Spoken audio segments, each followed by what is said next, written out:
Atheism is older than Christianity. The first explicit atheists in Western civilization can be found among the ancient Greeks. The word atheism stems from the Greek atheos, or without God. The first self-proclaimed atheist was Diagoras of Melos, who lived in ancient Athens in the 5th century BC. Diagoras was a student of Democritus, the atomist philosopher. He denied the existence of the official gods of the Athenian city-state, since the gods did not seem to punish many vicious acts that they were supposed to have condemned. Just as religious intolerance plagues much of the world today, so did it then. Diagoras was exiled from Athens for his overtly atheistic statements and spent the remainder of his life in Corinth. Circa 300 BC, Theodorus the atheist of Cyrene denied the existence of any gods and believed in a this-worldly purpose to life.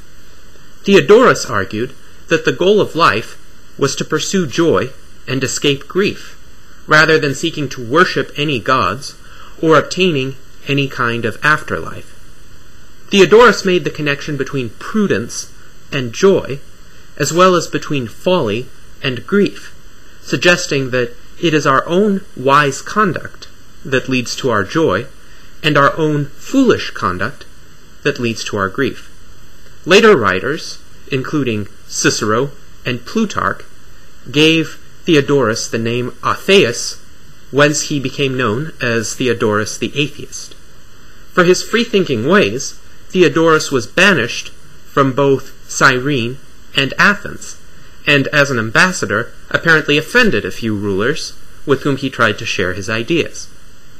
Through his book, On the Gods, Theodorus inspired the great philosopher Epicurus, who further developed Theodorus's orientation toward pursuing happiness and avoiding grief.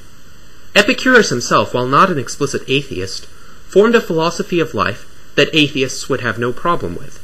If there were gods, argued Epicurus, they had nothing to do with human affairs and left people to fend for themselves, a point of view resurrected by the deists of the 18th century.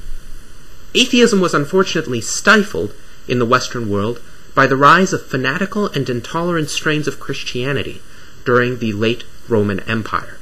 In 381 AD, the Roman Emperor Theodosius I issued a decree banning any religious or non-religious views departing from his official interpretation of Christian doctrine.